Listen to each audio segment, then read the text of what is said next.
Bismillahirrahmanirrahim. Assalamualaikum warahmatullahi wabarakatuh. Perkenalkan, nama saya Muhammad Wisamilaki. Di sini saya akan menjelaskan desain grafis yang telah saya buat tentang beban kerja dan fisiologi. Di sini saya mengambil studi kasus pada X Fitness Center Ambon yang saya dapatkan dari jurnal.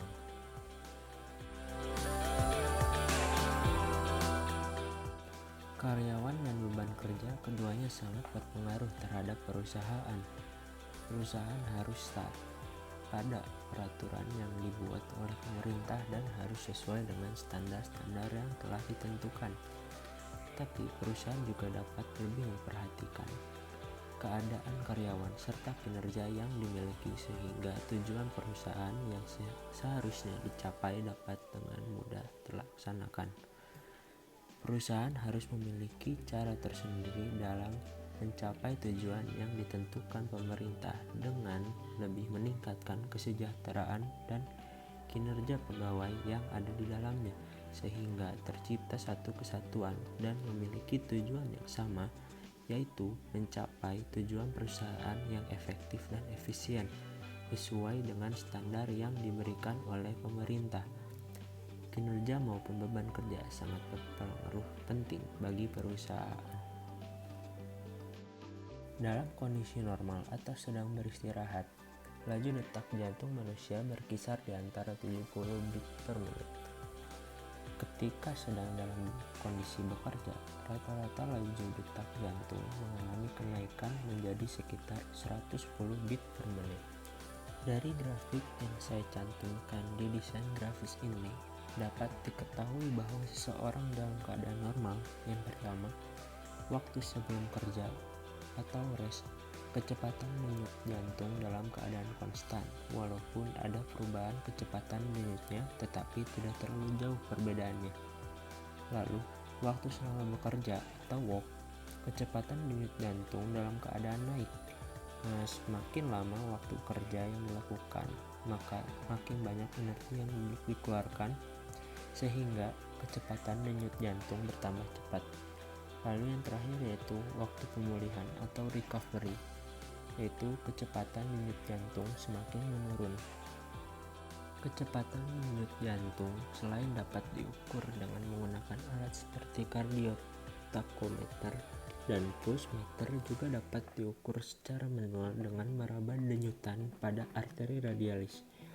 Perhitungan konsumsi energi dengan denyut jantung digunakan persamaan regresi untuk mengestimasi energi berdasarkan kecepatan denyut jantung. Studi kasus pada X Fitness Center Ambon.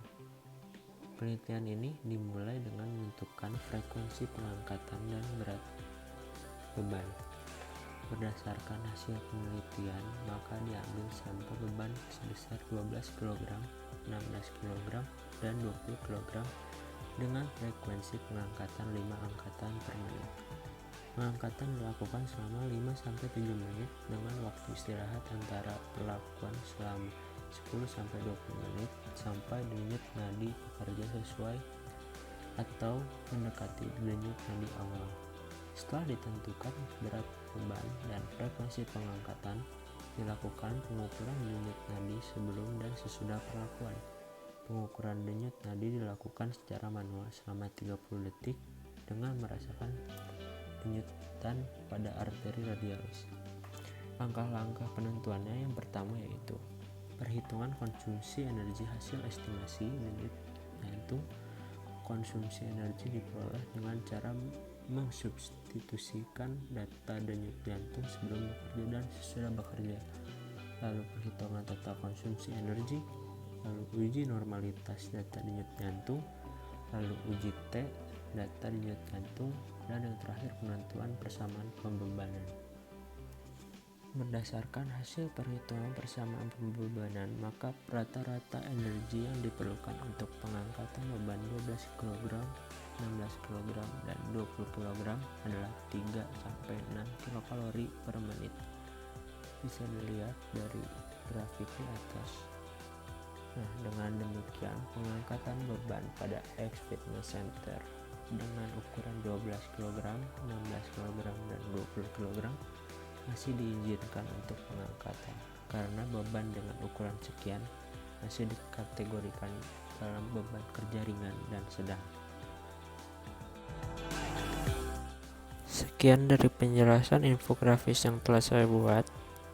Mohon maaf bila ada kesalahan kata dan tidak kelengkapan data. Wassalamualaikum warahmatullahi wabarakatuh.